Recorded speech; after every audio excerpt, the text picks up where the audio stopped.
কাজেই এবং শাওয়াল মাস, তারপরে তৃতীয় হিজরির যে শাওয়াল মাস, এটাও কিন্তু মুসলমানদের বিজয় ছিল। উহুদের যুদ্ধ সংগঠিত হলো, এখানে মুসলমানদের বিজয় সুনিশ্চিত ছিল।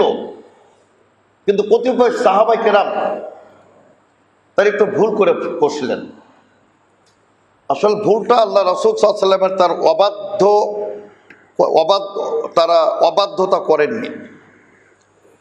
তারা দেখলেন যে কেউ নাই আর মালে গনিমত পড়ে আছে, আমরা ওটা অর্জন করে নি। তারা জায়গা ছেড়ে বিশ্বনবী যেখানে তাদেরকে নিযুক্ত করেছিলেন তারা সেখান থেকে সরে গেলেন। আর খালিদ বিন ওয়ালিদ রাদিয়াল্লাহু আনহু তখন তিনি কাফের ছিলেন, কাফের বাহিনীর তিনি সেনাপতি ছিলেন। তিনি পিছন দিক থেকে এসে মুসলমানদেরকে ঘিরে ধরলেন। 70 জন সাহাবায়ে কেরাম সুবহান চিন্তা করছেন শহীদ হয়ে গেলেন। সম্মানিত শহীদ, এই শাওয়াল মাসের তৃতীয় হিজরিতে 70 জন সাহাবায়ে কেরাম, বিশেষ করে 3 জন সাহাবী বিশ্বনবীর এত জাদরের সাহাবী ছিলেন। সুবহানাল্লাহ। চিন্তা করছেন, হামজা ইবনে আব্দুল মুত্তালিব সাইয়্যিদ শুহাদা, বিশ্বনবীর প্রাণপ্রিয় চাচাজান হামজা ইবনে আব্দুল মুত্তালিব তিনি শহীদ হলেন এই শাওয়াল মাসের তৃতীয় হিজরির গাজওয়াতুল উহুদের মধ্যে, যুদ্ধের মধ্যে। আরো শহীদ হলেন সম্মানিত সদস্য মুসআব বিন উমাইর রাদিয়াল্লাহু আনহু। কি তার বীরত্ব! সুবহানাল্লাহ।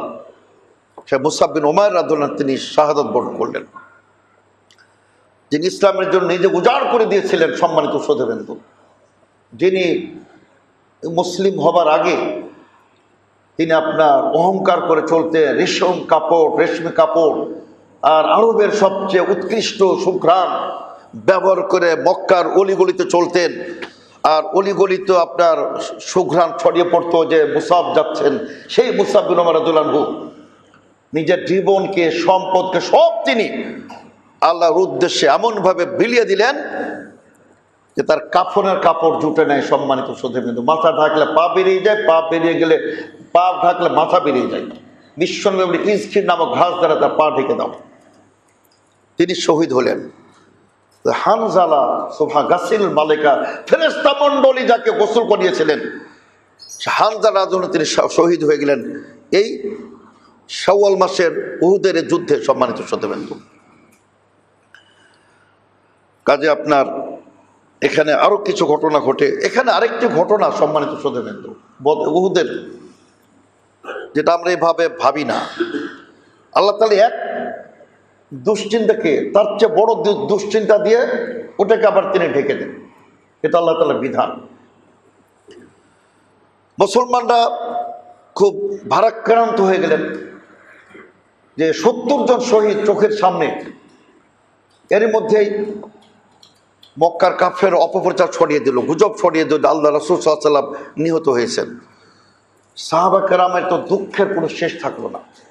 মানে বড় বড় সাহাবায়ে কেরাম তরবারি ফেলে দিলেন যে কার জন্য জিহাদ করব। যার বিশ্বনবী শহীদ হয়েছেন, তারা জানতে পারলেন যে অপপ্রচার ছিল, আল্লাহ রাসূল জীবিত আছেন, তাদের আনন্দের সীমা থাকলো না। তখন আবার ওই দুঃখটা ভুলে গেলেন। সম্মানিত সদস্য, আল্লাহ তাআলার একটি বিধান। 5ম হিজরির শাওয়াল মাসে, সম্মানিত সদস্য, 5ম হিজরির শাওয়াল মাসে আরেকটি যুদ্ধ সংঘটিত হয়েছিল, বিশাল যুদ্ধ, গাজওয়াতুল আহজাব, যার নাম বহুজাতিক বাহিনী। গাজওয়াতুল আহজাব মানে বহুজাতিক বাহিনী। এক হলো কুরাইশ, আবার আরবের বড় বড় কাবিলাগুলা, ওদিকে ইহুদিদের বানু নাজির, ইহুদি।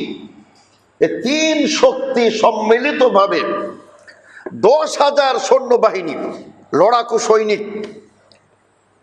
মদিনা ঘিরে ফেলেছিল। সম্মানিত সদস্য, ইসলামের তারা উৎখাত করে দিবে, মুসলমানদেরকে একদম নির্মূল করে দিবে, এই উদ্দেশ্যে তারা সমবেত হয়েছিল 10,000 সৈন্যবাহিনী। বিশ্বনবী মুহাম্মদ সাল্লাল্লাহু আলাইহি ওয়াসাল্লাম সালমান আল ফারসির পরামর্শে তিনি আপনার পরিখা খনন করলেন, বড় বড় গর্ত খনন করে এমন টেকনিক কৌশল তিনি অবলম্বন করলেন যে আর তিনি আল্লাহর কাছে দোয়া করে, রব্বুল আলামিন আমাদের বিজয় দান করে। আল্লাহ রব্বুল আলামিন এমন প্রবল বেগে ঠান্ডা বায়ু বাতাস ঝড় দিলেন যে তাদের তাবু, তাদের হাড়ি বাসন পর্যন্ত উড়ে উড়ে চলে গেল। তখন তারা সেখান থেকে পলায়ন করলো, মুসলমানদের বিজয় হলো আলহামদুলিল্লাহ। এই শাওয়াল মাসই ছিল সম্মানিত শ্রোতাবৃন্দ, পঞ্চম হিজরি। তো কাজে সম্মানিত শ্রোতাবৃন্দ, এই শাওয়াল মাসের ষষ্ঠ হিজরি শাওয়াল মাসে ওরাইনা গোত্র থেকে কিছু লোক আসলো, বদমাস মুনাফিক। মুসলমানদের মধ্যে মুনাফিকরা সবচেয়ে ক্ষতি করেছে ইসলামের লেবাসে। ইসলামের লেবাসেও কিন্তু শিয়ারা, এই সুফিরা আজও ক্ষতি করে চলেছে। তারা এসে বললো যে আমরা মুসলিম হয়েছি, আমরা কালেমা পাঠ করেছি। আল্লাহ রাসূল সাল্লাল্লাহু আলাইহি ওয়াসাল্লাম তাদের জায়গা দিলেন, সম্মান দিলেন, খাবার দিলেন। তারা কিছুদিন অবস্থান করার পরে মদিনার আবহাওয়া তাদের ফিট হলো না। তার অসুস্থ হয়ে গেলেন, পেটটা ফুলে গেল। বিশ্বনবী বললেন, তোমরা উটের দুধ খাও, উটের প্রস্রাব খাও। সম্মানিত শ্রোতাবৃন্দ, ওই রোগ হলে আজও যদি উটের প্রস্রাব পার করেন সুস্থ হয়ে যাবেন ইনশাআল্লাহ। ইসলাম সাইন্টিফিক ধর্ম। কিন্তু আমাদের কিছু ভাই যারা গরুর মুত খায়, ওটার কোনো উপকার নাই। আজ পর্যন্ত কোনো বিজ্ঞান, কোনো সায়েন্স প্রমাণ করতে পারে না, কিয়ামত পর্যন্ত পারবেও না, যে গোমূত্র পান করলে, গরুর মূত্র পান করলে আপনি সুস্বাস্থ্যের অধিকারী হবেন, আপনার রোগ বালাই দূর হয়ে যাবে। আজ পর্যন্ত সেটা প্রমাণিত হবে না। কিন্তু আপনি উটের দুধ পান করেন, উটের প্রস্রাব পান করেন, যদি আপনার ওই ধরনের রোগ হয় সেরে যাবে ইনশাআল্লাহ। তো তারা করলো কি, আল্লাহ রাসূল সাল্লাল্লাহু আলাইহি ওয়াসাল্লাম বললেন উটের দুধ খাও, উটের প্রস্রাব খাও। তারা তাই করলো, সব সুস্থ হয়ে গেল আলহামদুলিল্লাহ। কিন্তু মনে তো বদমাশি, মুনাফিক। তারা আল্লাহ রাসূল সাল্লাল্লাহু আলাইহি ওয়াসাল্লামের একজন যিনি দায়িত্বশীল ছিল উটের রাখা, তাকে হত্যা করে ফেলল। তারা ওগুলা হাঁকিয়ে নিয়ে, চালিয়ে নিয়ে তারা আপনার লুটপাট করে গরু বা উটগুলা নিয়ে তারা চলে গেল। জানাজানি হলো, আল্লাহ রাসূল সাল্লাল্লাহু আলাইহি ওয়াসাল্লাম ধাওয়া করতে হবে, যাও ধরে নিয়ে আসো। আলহামদুলিল্লাহ কিছু দূর যাওয়ার পরে পাওয়া গেল, সবকে ধরে নিয়ে আসা হলো, সবার হাত পা কর্তন করে ফেলা হলো। তার কারণ এত বড় গাদ্দারি করেছে একজন সাহাবী, একজন আল্লাহ রাসূল রাখালকে তারা হত্যা করেছে। হত্যার বদলে হত্যা, সেটা ছিল সুবিচার। তাদেরকে এভাবে হত্যা করে ফেলা হলো। সেটাও ছিল এই শাওয়াল মাস, ষষ্ঠ হিজরি। সম্মানিত শ্রোতাবৃন্দ, শাওয়াল মাসের দশম হিজরি তার একটি ঘটনা, অত্যন্ত হৃদয় বিদারক ঘটনা সংঘটিত হয়েছিল। সেটা হলো যে আমাদের প্রিয় নবী মুহাম্মদ সাল্লাল্লাহু আলাইহি ওয়াসাল্লামের সন্তান ইব্রাহিম 17 মাসে বয়সে, 17 মাস, তার মানে তার দুধ পান করার বয়সও শেষ হয় নাই, পূর্ণতা হয় নাই, পূর্ণ হয় নাই। দুধ পান করে 24 মাস, 12 বছর, 2 বছর, 12 দুগুণে 24। আমি সেদিকে যাচ্ছি না, কম বেশি হতে পারে। আমাদের কিছু লোক বলেন যে না, 2 বছর পূর্ণ হলে আর একদিনও দুধ পান করতে দেওয়া যাবে না, এটা সঠিক না, এটা ভুল ফতোয়া। তো যাক, আপনার 17 মাস পার হতেই আল্লাহ রাসূল সাল্লাল্লাহু আলাইহি ওয়াসাল্লামের অত্যন্ত কলিজার টুকরা ইব্রাহিম কতটা মহব্বত করতেন যে ইব্রাহিম আলাইহিস সালামের নামে তিনি নামকরণ করেছিলেন। ইব্রাহিমের শিশু ইন্তেকাল করলেন, ইন্না লিল্লাহি ওয়া ইন্না ইলাইহি রাজিউন। বিশ্বনবী বলেছিলেন, ইব্রাহিম তোমার মৃত্যুতে আমরা শোকাকাতর হয়েছি, শোকাবহ হয়েছি। ইন্না লামাহজুনুন আলা ফিরাকিকা ইয়া ইব্রাহিম, এই ইব্রাহিম তোমার মৃত্যুতে আমরা ব্যথিত। বিশ্বনবীর চোখ দিয়ে অশ্রু পানি পড়ে গেল। সাহাবায়ে কেরাম বলে, হে রাসূল সাল্লাল্লাহু আলাইহি ওয়াসাল্লাম, আপনার চোখে পানি? বিশ্বনবী বলেছেন, এটা রহমত, এটা মুহাব্বত। আপনার সন্তানের মৃত্যুতে আপনার যদি মনটা ভারী না হয়, আপনার দুঃখ না হয়, তাহলে আপনি পিতা নামের কলঙ্ক মনে করবেন। এটা হবেই আলহামদুলিল্লাহ। কিন্তু আমাদের সমাজে তো আজকাল পিতা পুত্রের এমন সম্পর্ক হয়ে যাচ্ছে, অনেক কুলাঙ্গার পিতার জানাজা আসে না, অনেক ব্যর্থ পিতা ছেলের মৃত্যুতেও আলহামদুলিল্লাহ পড়তেছে, এই বাংলাদেশে ঘটতেছে। তো এই ঘটনাও কিন্তু সংঘটিত হয়েছিল সম্মানিত শ্রোতাবৃন্দ। আরেকটি শাওয়াল মাসের ঘটনা বলতে চাই, সেটা সংঘটিত হয়েছিল। এটাও আপনার সহিহ বুখারী, মুসলিম এর সমস্ত প্রভৃতি সহিহ হাদিস গ্রন্থ তার প্রমাণিত।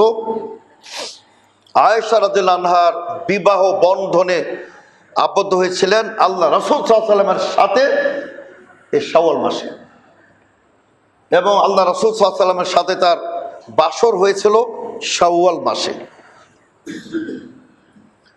আরবদের মধ্যে একটা কুপ্রথা ছিল, কুসংস্কার ছিল, জাহেলিয়াত ছিল, কি যে শাওয়াল মাস কুলক্ষণের মাস, এই মাসে বিবাহ শাদী করলে ওই বিবাহ শাদী টিকবে না, বিবাহ শাদী নষ্ট হয়ে যাবে, তালাক হয়ে যাবে, ডিভোর্স হয়ে যাবে। শাওয়াল মাসকে তারা কুলক্ষণের মাস মনে করত। তো আয়েশা রাদিয়াল্লাহু আনহা বলতেছেন, আমার চেয়ে সৌভাগ্য কার আছে, আর আমার চেয়ে আল্লাহ রাসূল সাল্লাল্লাহু আলাইহি ওয়াসাল্লামের সাথে এত মধুর সম্পর্ক কার আছে।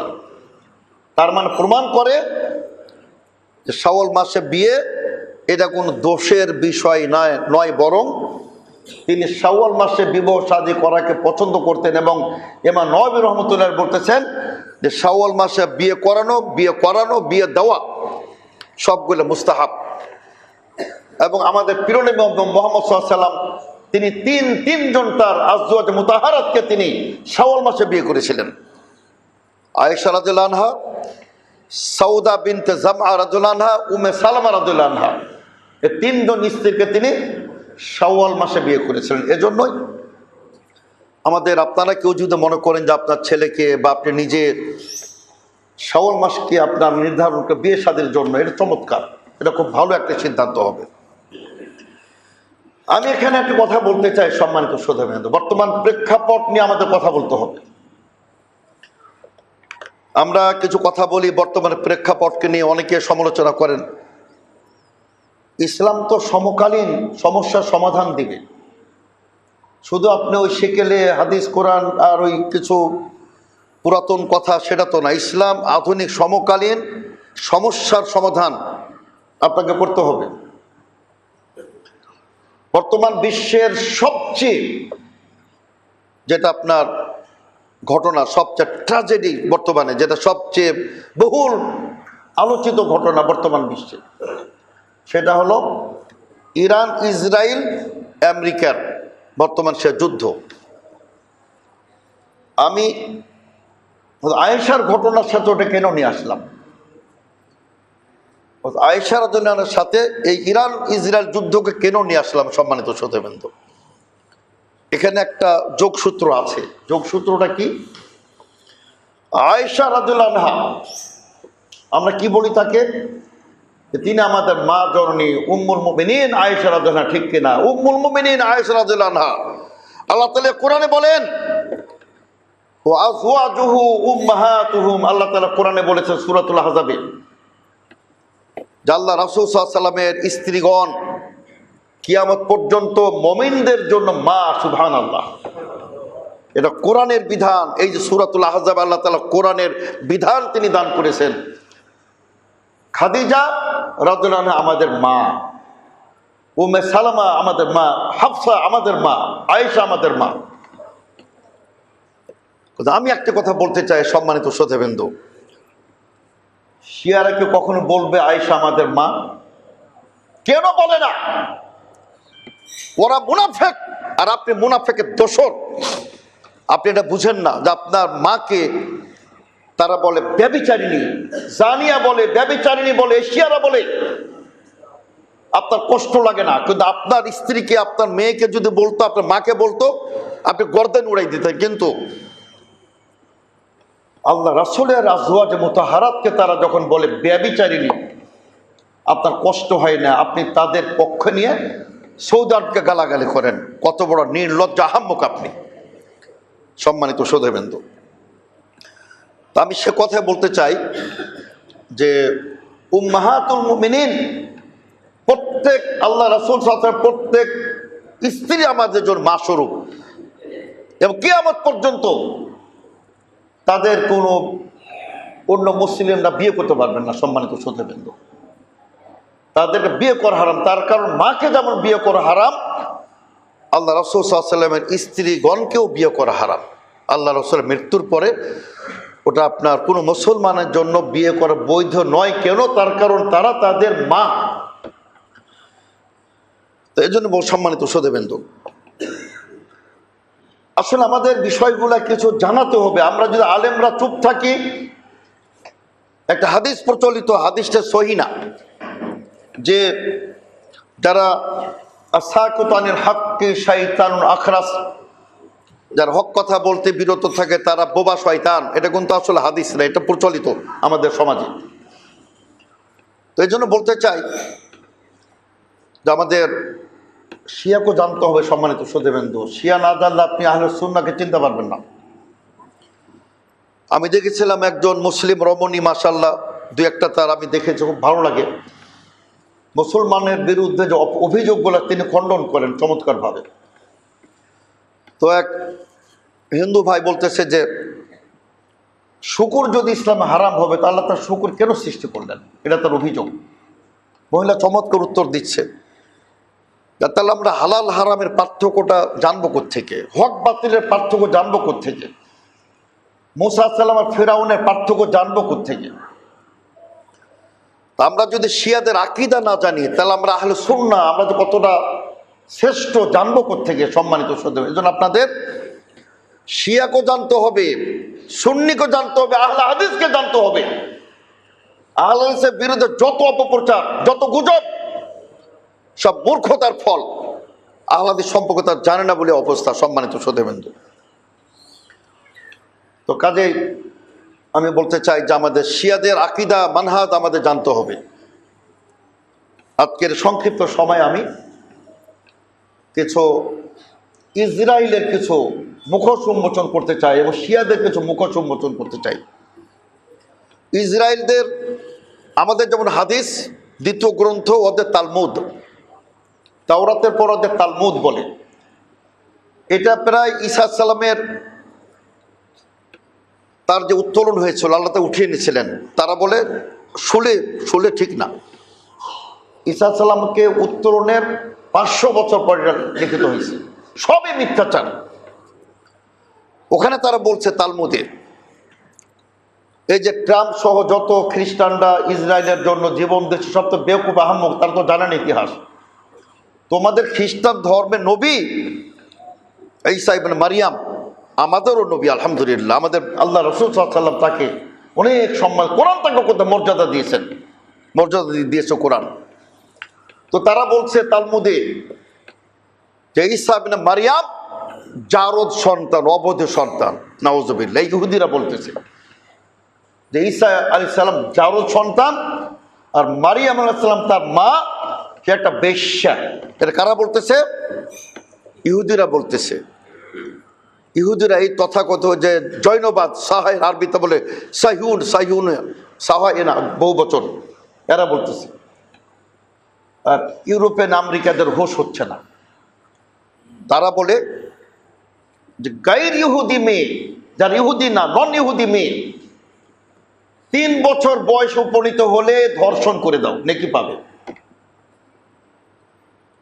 এগুলা সম্মানিত সুধীবৃন্দু আমরা বানিয়ে বলি না, প্রত্যেকটা কথার দলিল দেব, কিতাব থেকে প্রমাণ দিয়ে দেব। তারা বলে 3 বছর হলে ধর্ষণ করো, যদি নন ইহুদি হয়।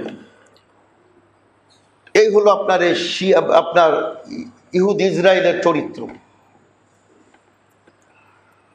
তো এদিকে আবার আসুন, ইরানের একটি শিয়াদের একটি তাদের মূলনীতি, ইসলামী মূলনীতি হলো তাকিয়া। তাকিয়া বলতে ধোঁকাবাজি, মানে উল্টাটা বলবেন। তারা বলছে যে আহলে সুন্নাহ জামাতের পিছনে নামাজ পড়ো, তারা যেন প্রতারিত হয়, তারা যেন তোমাকে মনে করা আমাদেরকে অনেক ভালোবাসে, আমাদের পিছনে ইক্তেদা করে।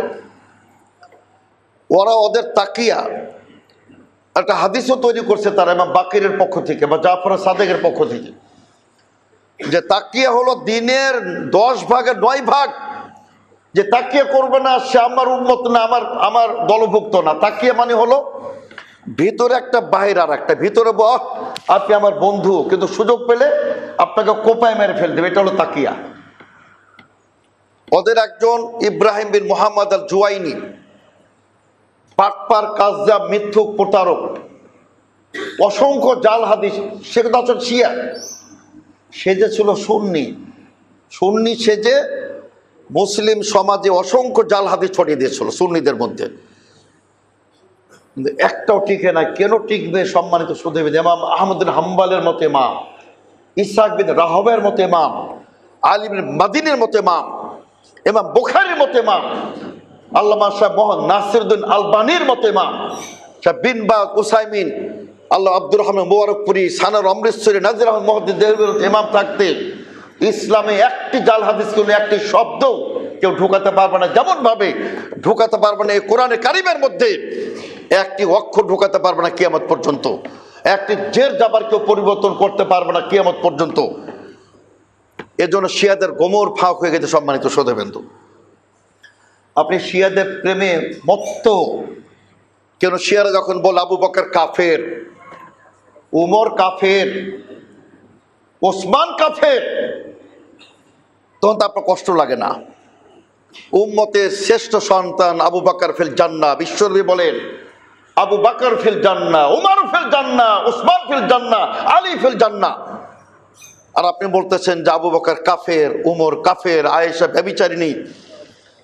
আর আল্লাহ তাআলা কোরআনে বলেন ইন্না নাহনু নাযালনা যিকরা ওয়া ইন্না লাহু লাহাফিজুন। আল্লাহ বলছেন কোরআনের আমি অবতীর্ণকারী, এর সংরক্ষণের দায়িত্ব আমার, আল্লাহ বলছেন। আর শিয়ারা কি বলছে? কোরআন বিকৃত। এখানে অনেক সূরা নাকি ছিল আবু বকর উমর জালিয়াতি করে গায়েব করে ফেলছে, তারপর সেখানে আলীর মর্যাদা ছিল, আহলে বাইতের মর্যাদা ছিল। এই যে আপনি তাকিয়া যে আহলে বাইতের প্রতি মহাব্বত, তাহলে মানুষ প্রভাবিত হবে। আরে আরে তো আল্লাহ রাসূলকে ভালোবাসে, ফাতেমা আরাধনাকে ভালোবাসে, আলীকে ভালোবাসে, হাসান হোসেনকে ভালোবাসে। কিন্তু সম্মানিত শ্রোতাবৃন্দ, আমরা যে পরিমাণ হাসান হোসেনকে ভালোবাসি, হোসেন আদরের মৃত্যুতে আমরা যতটা শোকাতুর, ওরা তার অর্ধেকও না, কিচ্ছু না। সম্মানিত, ওদের শুধু লৌকিকতা, ভুয়া। আর আমাদেরটা হলো ভিতর থেকে। সম্মানিত শ্রোতাবৃন্দ, তো আমি আজকে বলতে চাই যে আপনারা যদি শিয়া সুন্নির সম্প্রীতি চান, ভালোবাসা চান, ঐক্য চান, আমরাও রাজি। খালি ঘোষণা করে দিন। আমি শিয়াপন্থীদের বলতে চাই, ইরানি ভাইদের বলতে চাই, খালি ঘোষণা করে দিন যে কোরআন এটি মাহফুজ, কোরআন মাহফুজ, এটি সংরক্ষিত, অবিকৃত। আবু বকর কাফের নয়, উমর রাদিয়াল্লাহু কাফের নয়, আয়েশা রাদিয়াল্লাহু আনহা। কোরআনে কারীম আল্লাহ তাআলা আরশ আজিম থেকে যে মহিলার সতীত্বের ঘোষণা দিয়েছেন সূরাত নূর অবতীর্ণ করে, আপনি বলুন যে আয়েশা রাদিয়াল্লাহু আনহা তিনি আমাদের উম্মাহ, তিনি তিনের পবিত্র তাহেরা আতুল বোতল। সাহস থাকলে ঘোষণা দিন। আসুন একটা বুকে বুক মিলাই দেবো আপনার সাথে, আমরা বুকে বুক মিলাবো ইনশাল্লাহ। কিন্তু আপনি ভিতরে তাকিয়ে রাখবেন আর বলবেন আবু বকর কাফের, উমর কাফের, আয়েশা ব্যভিচার, কোরআন বিকৃত, আর তাদের ইমামরা নাকি মাসুম, তাদের ইমামরা নাকি পৃথিবী চালায়। এটা ফাঁস করতে হবে। সম্মানিত শ্রোতাবৃন্দ, জানাই দিতে হবে জনগণকে। এই জন্য আমরা বলতে চাই সম্মানিত শ্রোতাবৃন্দ, আজকের এই আমাদের ইদ্রিস আলী মাতাব্বর, আলহামদুলিল্লাহ, আমাদের মেম্বার নাজিম উদ্দিন সাহেবদের এই মাদ্রাসা, তারা আজীবন তারা মসজিদের জন্য কাজ করে গেছেন। বাংলাদেশ জমিয়ত আহলে হাদিসের সাথে তারা ছিলেন। এই ঐতিহাসিক মসজিদ থেকে আমি আজও ঘোষণা করতে চাই সম্মানিত শ্রোতাবৃন্দ যে শিয়া সুন্নির ঐক্য সম্প্রীতি হবে না। কেউ অতীতের চেষ্টাও করে না। কেন? আসলে মৌলিক তো ঠিক না, মূলই তো ঠিক নেই। তারা যদি আমাদের মৌলিক দাবিগুলো মেনে নেয়, আমরা আছি একসাথে ইনশাল্লাহ। এই জন্য আমরা বলতে চাই যে আমরা যেটা বর্তমানে দেখতে পাচ্ছি সম্মানিত শ্রোতাবৃন্দ, আমি আরব বিশ্বকে, আরব দেশগুলিকে আহ্বান জানাতে চাই যে আপনারা এই রং তামাশা আর আনন্দ ফুর্তি, বিশেষ করে দুবাই, আরব আমিরাতের এসব রাজ্যগুলির নৈরাজ্য, তাদের অশ্লীলতার বন্ধের আহ্বান জানাতে চাই। প্রথমে আল্লাহমুখী হন, আর দ্বিতীয়ত ঐক্য গড়ে তুলুন, আর 3 নাম্বার হলো অর্থগুলির দ্বারা নিজেদের প্রস্তুতি নিন, ক্ষেপণাস্ত্র তৈরি করুন, আপনারা শক্তিশালী হাইড্রোজেন আর অণুবোমা আর অ্যাটম বম আর পরমাণু বোমা তৈরি করুন। এটা আমরা বাংলাদেশ সরকার আহ্বান জানাতে চাই। সম্মানিত সুধীবৃন্দ, কারণ আমি বলতে চাই যে মুসলমানদের ঐক্যের কোনো বিকল্প নেই। আল্লাহ তাআলা কোরআনে বলেন, ও আইদুল্লাহু মাস্তাতাতু মিন কুওয়া, আল্লাহ তাআলা সূরাতুল আনফালে বলেন যে ও আইদুল্লাহু মাস্তাতাতু মিন কুওয়া, আল্লাহ তাআলা বলছেন যে তোমরা যথাসাধ্য, সূরাতুল আনফালের ৬০তম আয়াত, আল্লাহ তাআলা যথাসাধ্য যুদ্ধের প্রস্তুতি নিয়ে থাকো। আমরা ১৬-১৭ বছর আমাদের রাষ্ট্রীয় একটা চাকু তৈরি করে নাই, একটা চাকু তৈরি করে নেই আমাদের বিগত শেখ হাসিনার সরকার। ১৬-১৭ বছর দেশটাকে একদম গোল লাইনে চলে গেছে। একটা ক্ষেপণাস্ত্র তৈরি হয়নি আমাদের বাংলাদেশে। আর তথাকথিত জঙ্গিরা, জেএমবিরা হরকাতুল জিহাদ তৈরি হয়ে এরা আপনার জেহাদের স্পিরিটটা নষ্ট করে দিয়েছে। যে প্রকৃত জেহাদ, রাষ্ট্রপতি, সেনাপতি, প্রধানমন্ত্রী, সেনাবাহিনী প্রধানের নেতৃত্ব হবে, আমাদের সেভাবে প্রস্তুতি নিতে হবে। এবং দেখুন কি একটি চমৎকার তথ্য আল্লাহ তাআলা কোরআনে বলছেন, আল্লাহ রাসূল হাদিসে বলেছেন। আল্লাহ তাআলা কোরআনে কি বলেন, ও আইদুল্লাহু মাস্তাতাতু মিন কুওয়া, যতটা সাধ্য তোমরা সমর শক্তি অর্জন করো। আর বিশ্বনবী বলেন, আলা ইন্নাল কুওয়ার রামিউ, আলা ইন্নাল কুওয়ার রামিউ, আলা ইন্নাল কুওয়ার রামিউ, জেনে রাখো শক্তি হলো ক্ষেপণাস্ত্র। রামিউ মানে যেটা ছুঁড়ে ফেলা হয়, দূর থেকে নিক্ষেপ করা হয়। এখানে তীর বলেন নাই বিশ্বনবী, আল্লাহ রাসূল সাল্লাল্লাহু আলাইহি ওয়াসাল্লাম সিহাম বলেননি, নাবাল বলেননি যে তীর। তীর নাই 1 কিলোমিটার গেল। আর ক্ষেপণাস্ত্র যেটা, মিসাইল যেটা 2000, 6000, 10,000 আন্তঃমহাদেশীয় ক্ষেপণাস্ত্র নির্মাণ হচ্ছে। এক মহাদেশ থেকে আর এক মহাদেশের শেষ প্রান্তে গিয়ে আপনার টার্গেট করতে পারবে আন্তঃমহাদেশীয় ক্ষেপণাস্ত্র, মিসাইল।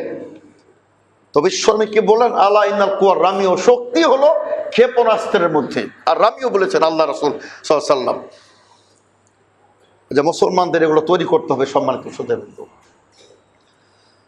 আমরা তুরস্ক প্রধানমন্ত্রী, তুরস্ক আপনার প্রেসিডেন্ট রজব তাইয়িপ এরদোগানকে ধন্যবাদ জ্ঞাপন করে। অত্যন্ত তিনি সাহসী, দুর্দান্ত তিনি ভূমিকা পালন করেছেন।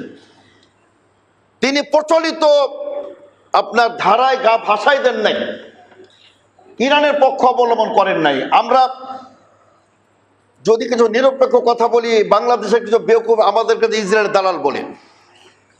দেখুন এই শাওয়াল মাসেই মদিনা ইহুদিদের নিকট থেকে পবিত্র হয়েছিল। বানু কায়ুনকা একটা গোত্র ছিল, এরা গাদ্দারি করেছিল আল্লাহ রাসূল সাল্লাল্লাহু আলাইহি ওয়াসাল্লামের সাথে। বিশ্বনবী মুহাম্মদ সাল্লাল্লাহু আলাইহি ওয়াসাল্লাম তাদের 15 দিন তাদেরকে ঘেরাও করে রেখে তারা যখন আত্মসমর্পণ করলো, বিশ্বনবী তাদের মদিনা থেকে বহিষ্কার করেছিলেন। আমরা ইসরায়েল বিরোধী, আমরা ইহুদিবাদের বিরোধী, কিন্তু আমরা এটাও চাই আপনি শিয়া নাম ধরন করে তাকিয়া গ্রহণ করে সব দখল করে ফেলবেন। আর আপনার টার্গেট হারামান শরীফানের নেতৃত্ব, কর্তৃত্ব আর আয়াতুল্লাহ খোমেনির ছবি টানাই দিবেন কাবা শরীফে। এই জন্য আমরা বলতে চাই, সম্মানিত সুধীবৃন্দ, সৌদি আরব আলহামদুলিল্লাহ অত্যন্ত শান্তিপূর্ণ একটি দেশ। আল বালাদুল আমিন কোরআনে বলছে আল্লাহ তাআলা। দরকার নেই, সৌদি আরব কখনোই কোন রাষ্ট্রের প্রতি হস্তক্ষেপ করে নাই, বরং তারা রক্ষা করেছে আলহামদুলিল্লাহ। তারা ইয়ামানকে রক্ষা করেছে হুতিদের আক্রমণ থেকে, সিরিয়াকে রক্ষা করেছে। সিরিয়ার তাদের আপনার $25 মিলিয়ন তাদের ঋণ পরিশোধ করে দিয়েছে। ফিলিস্তিনে কোটি কোটি কোটি ডলার দান করতেছে। সম্মানিত সুধীবৃন্দ, বাংলাদেশে সিডর হলো সিডর আক্রান্ত। সৌদি বাদশাহ, মহামান্য বাদশাহ আব্দুল্লাহ বিন আব্দুল আজিজ আল সৌদ 100 কোটি টাকা দান করেছিলেন বাংলাদেশকে। শর্ত কি দিয়েছিলেন জানেন? শর্ত দিয়েছিলেন যে দাতার নাম প্রকাশ করা যাবে না। কি তাদের খেলার চিন্তা করে 100 কোটি টাকা দিলেন, আর অন্যরা 1 কোটি টাকা দিলে ঢোল ঢাক পিটায়া সাংবাদিক নিয়ে আপনার প্রচার করে যে এত টাকা, 1 কোটি টাকা দিল। আর উনি 100 কোটি টাকা দিলেন, নিজের নামটা প্রচার করতে নিষেধ করলেন। কি তাদের খেলাস, কি তাদের মোহাব্বত। কাজেই সৌদি আরব তো ভুলের ঊর্ধ্বে না, কিন্তু সে তো আপনার, সে তো আমার হারামের শরীফানে রক্ষাকারী, পরামর্শ দিন। আর অযথা ফালতু খালি সমালোচনা করবেন। তো কাজে আমরা ক্লিয়ার বলতে চাই, সম্মানিত সুধীবৃন্দ, বাংলাদেশ জমিয়ত আল হাদিস এবং বাংলাদেশের 4 কোটি আহলে হাদিস আমরা সৌদি আরবের সাথে আছি, ইনশাআল্লাহ পাকিস্তানের সাথে আছি, তুরস্কের সাথে আছি, আমরা মিডল ইস্টের সাথে আছি। আমরা ইসরায়েলের নিপাত যাক, ধ্বংস হয়ে যাক, মার্কিন সাম্রাজ্যবাদ পতন হোক, আমরা চাই। কিন্তু ইরান যেন এভাবে হস্তক্ষেপ না করে মুসলিম রাষ্ট্রগুলো। ইরাককে তো তারা শিয়া রাষ্ট্রে রূপান্তরিত করে ফেলেছে। সে সাদ্দাম হোসেন ইরাক, সে ইরাক কিন্তু আজকে সে ইরাক নাই। আজকে ইরাক সুন্নি রাষ্ট্র থেকে শিয়া রাষ্ট্রে পরিণত হয়ে গেছে ইরানের কারণে, সম্মানিত সুধীবৃন্দ। কাজে আমরা এই হস্তক্ষেপ আমরা মেনে নেব না, বরদাস্ত করব না, সম্মানিত সুধীবৃন্দ। আসুন আমরা আহ্বান জানাতে চাই যে আপনাকে চিনতে হবে সুন্না কি, সুন্নি আর শিয়া কি, রাফেজি কি, সবকিছু আপনাকে যদি পার্থক্য করতে না পারেন, সম্মানিত সুধীবৃন্দ, শুধু আবেগের নাম ইসলাম নয়। আল্লামা সালেহ ফাওজান চমৎকার কথা বলেছেন, যদি আবেগের নাম ইসলাম হতো, এই সুফিয়া তাহলে সবচেয়ে বড় ইমানদার হয়ে যেত। তাদের শুধু আবেগ ইয়া নবী সালাম আলাইকা, আর ওদের আবেগ হাই হোসেন হাই হোসেন, ভিতর ফাঁকা কিচ্ছু নাই। ইয়া নবী সালাম আলাইকা, বেটা তুমি একটা তো সুন্নাহর প্রতি আমল করো নাই, সুন্নাহর প্রতি মহব্বত না, তুমি ইয়া নবী সালাম আলাইকা জিলাপি খোর তুমি। আর আমরা হলাম বিশ্বনবীর প্রকৃত অনুসারী, বিশ্বনবীর আমরা মহব্বতকারী, বিশ্বনবীর জন্য জীবনদাতা আমরাই। আর তোমরা খালি জিলাপি খাবে বাস, আর পকেট ভারী করবা।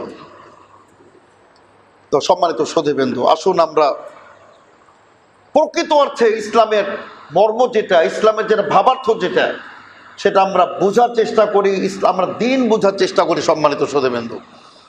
আর কাকে ভালোবাসবেন, কাকে ঘৃণা করবেন, কার পক্ষ নেবেন, কার বিপক্ষ নেবেন, কাকে সমর্থন করবেন, কার বিরুদ্ধে কথা বলবেন, সব কিছু হবে কিতাব ও সুন্নাহর আলোকে, সম্মানিত সুধীবৃন্দ। এটাই হলো ইসলাম।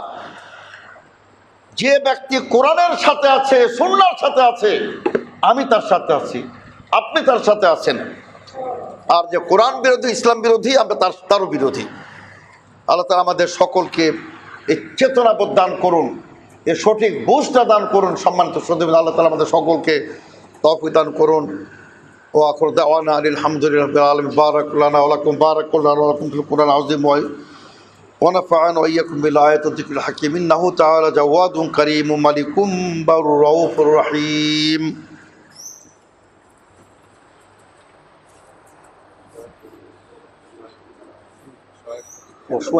আচ্ছা আচ্ছা আচ্ছা, আমি মনে হচ্ছে বোধহয় একটা পর্যন্ত। জি,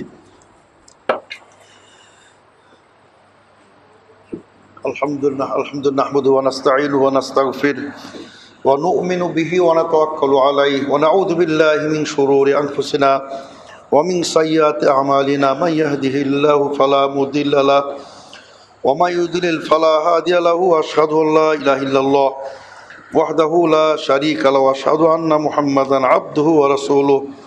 আম্মা বা'দ। আউযু বিল্লাহি মিনাশ শাইতানির রাজীম। লাকাদ কানা লাকুম ফি রাসূলিল্লাহি উসওয়াতুন হাসানাহ লিমান কানা ইয়ারজুল্লাহাল ইয়াওমাল আখির ওয়া যাকারাল্লাহা কাসীরা। আলহামদুলিল্লাহ, সম্মানিত সুধীবৃন্দ, আমি বলছিলাম আমাদের জীবনের সবচেয়ে বড় লক্ষ্য হবে যে আমরা আল্লাহ রাসূলের সুন্নাহর বাইরে আমরা যাব না, রাসূলের তরিকার বাইরে যাওয়ার আমাদের কোনো সুযোগ নাই, সম্মানিত সুধীবৃন্দ। তো কাজে আমাদের আল্লাহ রাসূল সাল্লাল্লাহু আলাইহি ওয়াসাল্লামের যেগুলো বিশেষ করে সহিহ সুন্নাহ, যে সুন্নাহগুলো প্রমাণিত, আমি একটা উদাহরণ দেব।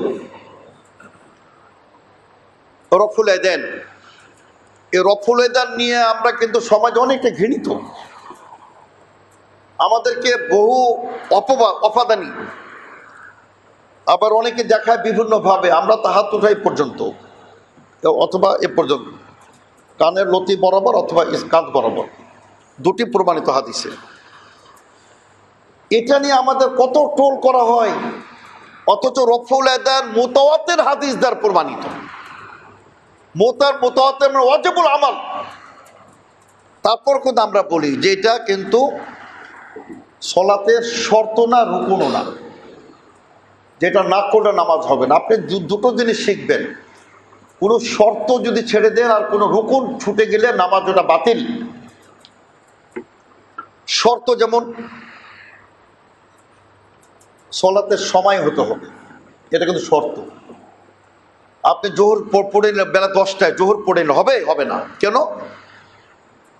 মাওয়াকিতু সলাত আকিমি সলাত দুলুকি শামসে, আল্লাহ তাআলা বলছেন সূর্য ঢলে যাবার পরে, আর আপনি বেলা 10টাতে নামাজ পড়ে নিলেন, হবে না, শর্ত পূর্ণ হয় নাই।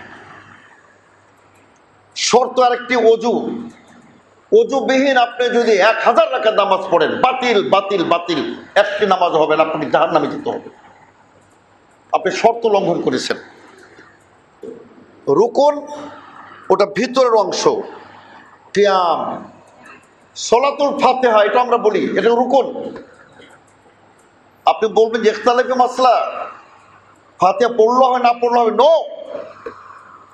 ফাতিহা ছাড়া কোন নামাজ হবে না। সম্মানিত শ্রোতাবৃন্দ, মনে রাখবেন, বিশ্বনবী বললেন লা সলাতা লিমান লাম ইয়াকরা বিফাতিহাতিল কিতাব, সূরা ফাতিহা ছাড়া কোন নামাজ হবে না। সুতরাং ফাতিহাটা সলাতের রুকুন মনে করবেন।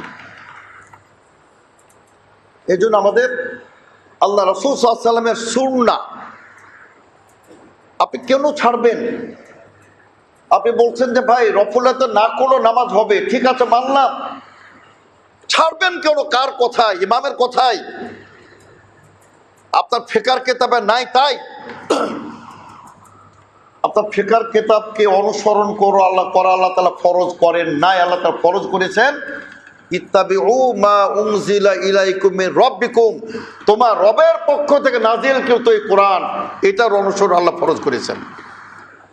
তা আপনার মাযহাবের ফিকাহ ওটা তো রবের পক্ষ থেকে নাজিলকৃত নয়। ফিকাহ হলো মানব সৃষ্টি কিছু চিন্তা চেতনা ভুল হতে পারে, চেঞ্জ হতে পারে, কিন্তু কোরআন আর সুন্নাহ কিয়ামত পর্যন্ত চেঞ্জ হবে না। সম্মানিত শ্রোতাবৃন্দ, আপনাকে যে পার্থক্যগুলো বুঝতে হবে। তো কাজে আমরা কথা বলতে চাই যে আল্লাহ রাসূল সাল্লাল্লাহু আলাইহি ওয়াসাল্লামের সুন্নাহর প্রতি মহব্বত রাখুন। একটি সুন্নাহ আপনাকে জান্নাত নিয়ে যেতে পারে। সম্মানিত শ্রোতাবৃন্দ, একটি সুন্নাহর প্রতি মহব্বত। এই আমিন বলার কারণে আমরা কত হেরেস্তার শিকার। একটা কথা মেরে মাথায় ফাটাই দিল ভাই। সম্মানিত শ্রোতাবৃন্দ, সেটা তো মৃত্যুর সাথে মানে প্রায় কিছুদিন যে শেষ নিঃশ্বাস পরে সম্ভবত বেঁচে আমরা খোঁজ নিতে পারি নাই। কত জায়গায় মসজিদের প্রতি হামলা, মাদ্রাসার প্রতি হামলা, কেন? শুধু অপরাধ যে বিশ্বনবীর সুন্নাহর প্রতি আমল করে, বিশ্বনবীর তরিকাতে সালাত আদায় করে, এ আমাদের অপরাধ। আর আপনি আমাদেরকে বলে দিচ্ছেন যারা ইহুদিদের দালাল, নাউজুবিল্লাহ, ইহুদিদের দালাল বলে দিচ্ছেন। সম্মানিত শ্রোতাবৃন্দ, আপনি সুন্নাহ নিয়ে যদি উপহাস করেন, আল্লাহর জমিনে আপনি অপমানিত, লাঞ্ছিত হবেন হবেন হবেন।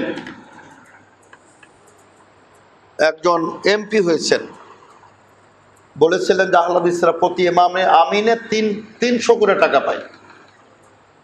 আজকে কিভাবে লাঞ্ছিত হচ্ছে দেখেন, তার নামে 100 কোটি টাকার মামলা হয়েছে। আর একজন ব্যারিস্টার রুমিন ফারহানা তার বিচার দাবি করেছে। কিভাবে তুচ্ছ তাচ্ছিল্য হচ্ছে। নেপথ্যে কি? নেপথ্য হলো আপনি বিশ্বনবীর সুন্নাহর উপহাস করেছেন। বাংলাদেশের যারা জোর আমিন বলে, আর নাকি প্রতি আমিনে 300 করে টাকা পায়। কত বড় কাযযাব, প্রতারক, ভণ্ড। এসব বক্তব্য যদি প্রত্যাহার না করেন, আল্লাহর জমিনেই আপনার বিচার হবে, আল্লাহর জমিনে আপনি তুচ্ছ তাচ্ছিল্য হবেন। এই জন্য বলছি সম্মানিত শ্রোতাবৃন্দ, বিশ্বনবীকে মহব্বত করুন, বিশ্ব আহলে বাইতকে মহব্বত করুন। আহলে বাইত কারা? আহলে বাইতের মধ্যে আল্লাহ রাসূলের উম্মাহাতও আজওয়াজও পড়েন। আপনি শুধু আলী, হাসান, হুসেন তারা শুধু নয়, আয়েশা রাদিয়াল্লাহু তিনিও আহলে বাইত, হাফসা বিনতে ওমর তিনি আহলে বাইত। তাদেরকে ভালোবাসুন। আপনি তাদের প্রতি ঘৃণা করবেন।